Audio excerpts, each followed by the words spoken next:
আসলে আমরা কি শুধু নিয়তির অপেক্ষা করে বসে থাকবো কিনা যে ভূমিকম্প হবে, আর এই তো আমার কোনো বাধা দেওয়ার কোনো সুযোগ নেই, এখানে সরকারের কিছু করণীয় নেই, আমাদেরও করণীয় নেই, তা আমরা এটা বসে থাকলাম। 21 তারিখের যে ঘটনাটি ঘটলো, তখন আমরা ধর্মীয় যারা আসলে সারা বছর ধর্ম না পালন করলেও ওই মুহূর্তে লা ইলাহা ইল্লাল্লাহ মুহাম্মাদুর রাসূলুল্লাহ বলে নেমে গেছে। কিন্তু আমি একটু ধীরে ধীরে নেমেছি, আমার সন্তান এবং আমার স্ত্রী খুব রাশলি নেমে গেছেন।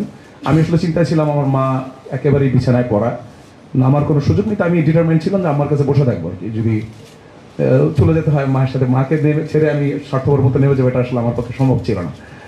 তো আমি ওই সময় চিন্তা করছিলাম লা ইলাহা ইল্লাল্লাহ মুহাম্মাদুর রাসূলুল্লাহ, আল্লাহু আকবার আজান দেওয়া, যেটা যতটুকু সম্ভব আর কি।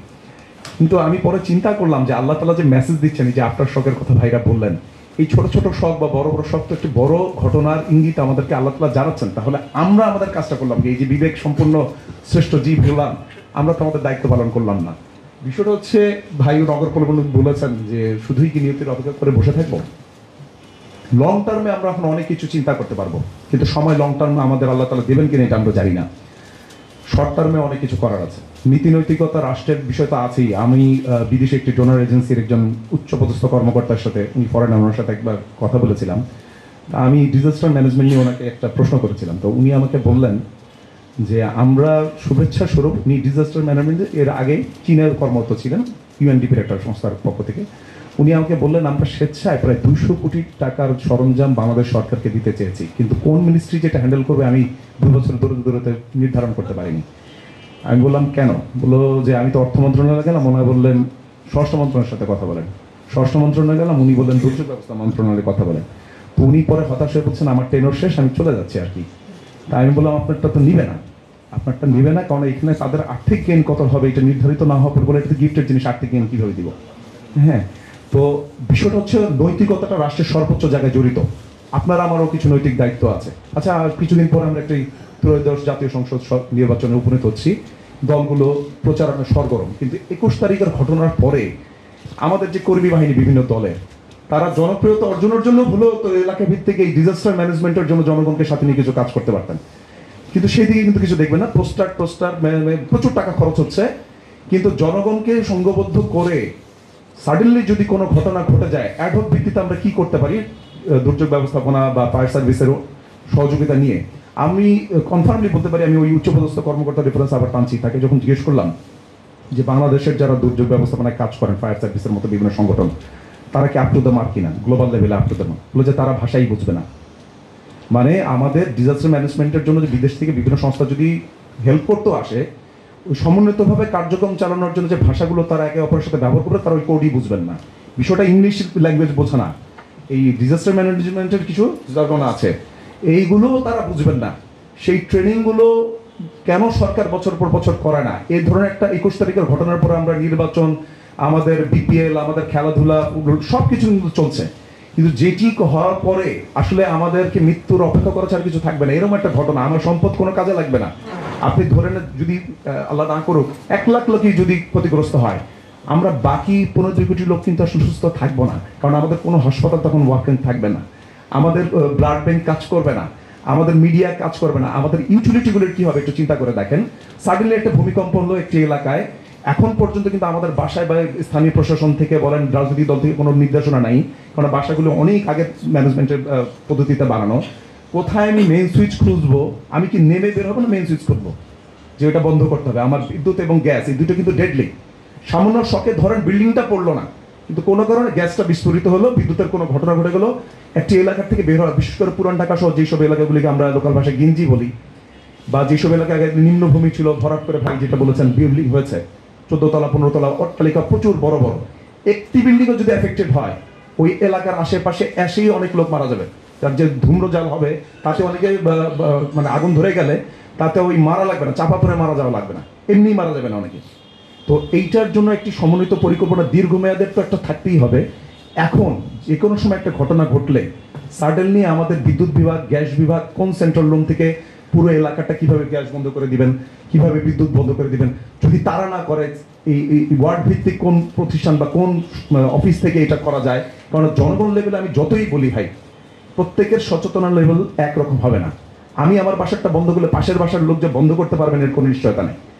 উনি জানিয়ে, মানে সিচুয়েশনটা এরকম, আসলে এটাই স্বাভাবিক।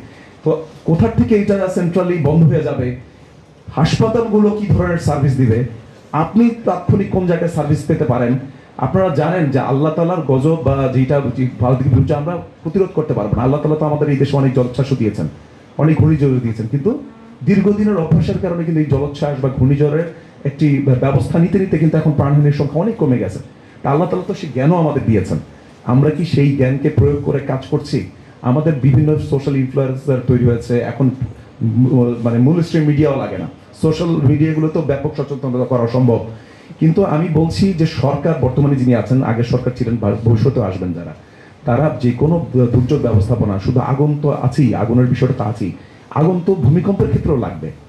ভূমিকম্প এমন একটি মানে মহাগ্রাসী মানে বলবো আমি ঘটনা ঘটবে যে আমি তখন মানে আমাকে নিয়ে চিন্তা করার সুযোগ পাবো না, অন্যকে নিয়ে ভাবার তো মানে আমাদের নীতি নৈতিকতা এমনি দুর্বল। আসলে অন্যের জন্য বাঁচাটা ইসলামের কাজ হওয়া ছিল। আমি যদি অন্যের কল্যাণ চিন্তা করি, আমার কল্যাণ অটোমেটিকলি নিশ্চিত হয়ে যাওয়ার কথা ছিল। আমাদের লোভ সেই জায়গা থেকে আমাদের অনেক আগেই সরিয়ে ফেলেছে। ধর্মীয় নামে আমরা যতটা লেবাস এবং অন্যান্য পারফর্ম করতে যতটা পছন্দ করি, ধর্মকে আসলে মন থেকে ধারণ করতে আমরা ততটা পছন্দ করি না। তো ধর্মের বিষয়ে আমি ঢুকছি না, কারণ অনেক আলেমগণ আছেন, তারা বলেছেন, সমাজের বিদগ্ধ ব্যক্তিরা আছেন, সবাইকে আমি শুনছি এবং সবার প্রতি আমার শ্রদ্ধা ভালোবাসা রইল। তা আমি যেটা অনুরোধ করব যে এই 21 তারিখের পরে অনেকগুলো আফটার, এখন এমন একটা আতঙ্ক তৈরি হচ্ছে, সামান্য একটু নেরোটের আসলে সবাই বলে যে ভূমিকম্প হয়ে গেছে, একটা প্যানিক কিন্তু চলছে, মানুষের মনোজগতে কিন্তু একটা প্যানিক চলছে। কিন্তু এই প্যানিক হলাম কিন্তু কাজ করলাম না, এই প্যানিকের কোনো মানে নেই। এই গত 14-15 দিনের সরকারের পক্ষ থেকে, স্থানীয় প্রশাসনের পক্ষ থেকে, রাজনৈতিক দলগুলোর পক্ষ থেকে এবং আমরা যারা সিভিল সোসাইটি, কোনো মানে কথা বলা ছাড়া কোনো কাজ হয়নি। আমরা কি ওয়ার্ড ভিত্তিক, এলাকা ভিত্তিক কোনো কাজ করেছি যে এখান থেকে main switch ward councillor room থেকে এগিয়ে বন্ধ করে দেওয়া যাবে, বা ডেসা ডেসকোর যে অফিস আছে এখান থেকে সেন্ট্রালি বন্ধ হয়ে যাবে, আপনি এই হসপিটালে যোগ করবেন, ওই হসপিটালটা ভূমিকম্প হলে ডেডিকেটলি এই কাজের জন্য ব্যস্ত থাকবে, সেখানে রেস্কিউ টিম এটা থাকবে, আপনি এই কাজ করবেন। আমাদের কি ওরিয়েন্টেশন আছে? কারণ আমাদের ওই যে নীতি নৈতিকতা নিয়ে ভাই বলেছেন, ক্লাস 5 পর্যন্ত, এটা আমার ব্যক্তিগত বিমত, কেউ রাগ করবে না, আমার মনে হয় ক্লাস 5 পর্যন্ত বাংলাদেশের বাচ্চাদের পড়ালেখা শেখানোর কোনো দরকার নেই। অক্ষর জ্ঞান হলেই হবে, তাদের কাজ করানো শেখা দরকার। তারা ফিজিক্যালি কাজ করবে, নীতি নৈতিকতা শিখবে, এবং এই যে বিভিন্ন কাজ দুর্ঘটনা ঘটলে তারা অন্যকে কি সেবা দিবে সেইটা শিখালে সে তার মানসিক বিকাশ ঘটবে। পড়ালেখা করার জন্য পরবর্তী ক্লাসগুলো আছে। সো সেটা যেহেতু হয়নি, আমি শর্ট টার্মের কথা বলছি। শর্ট টার্মে সরকারের উপরে সর্বোচ্চ দিতে হবে।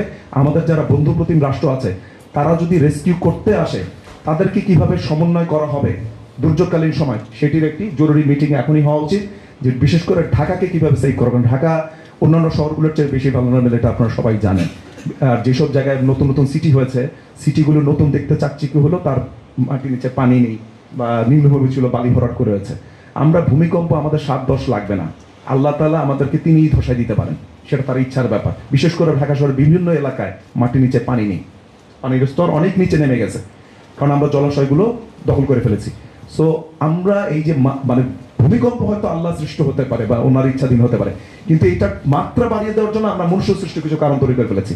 সেইটি ইমিডিয়েটলি বন্ধ করতে হবে। নির্বাচনের আগে দলগুলোকে বলতে হবে, এলাকা ভিত্তিক যারা এমপি প্রার্থী হচ্ছেন সংসদ, তারা বলবেন যে আমি এই এলাকায় এটা করবো। ঢাকা শহরে একজন আসলে এমপি সাহেবের তেমন কিছু করার নেই, কারণ স্থানীয় প্রশাসন হচ্ছেন এমপি সাহেবের কাজ আসলে উন্নয়ন করা না। আমাদের এটা মিসপারসেপশন। এমপি সাহেব ল প্রণয়ন করবেন, উনি আইন প্রণয়ন করবেন, স্থানীয় সরকার আছে বিভিন্ন মন্ত্রণালয়, উনি এইটা বলবেন যে আমি জনগণকে নিয়ে সমন্বয় করে এই এলাকার সেফটি সিকিউরিটি ইনশিওর করবো। সেটা আইন শৃঙ্খলা, শিক্ষা এবং এই ধরনের ডিজাস্টার হলে আপনার বিপদের সম্মুখীন হবে না।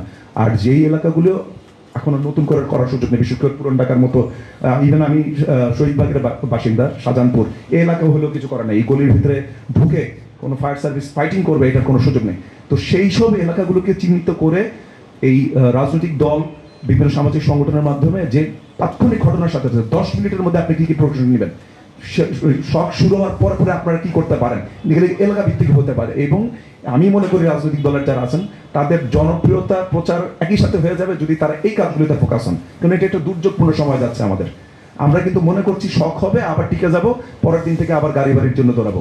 শখটা হয়ে গেলে, একবার যদি কোনো ডিজাস্টার হয়ে যায়, আমাদের এই নির্বাচনের চিন্তা চেতনা, এই অর্থনৈতিক প্রবৃদ্ধি, এইগুলো নিয়ে আলোচনাও থাকবে না, আমাদের অস্তিত্ব রক্ষাটা আলোচনা চলে আসতে হবে। বিষয় অনেক কিছু বলা যায়, আমি একটু দ্রুত বলেছি, আসলে সময় স্বল্পতা আছে।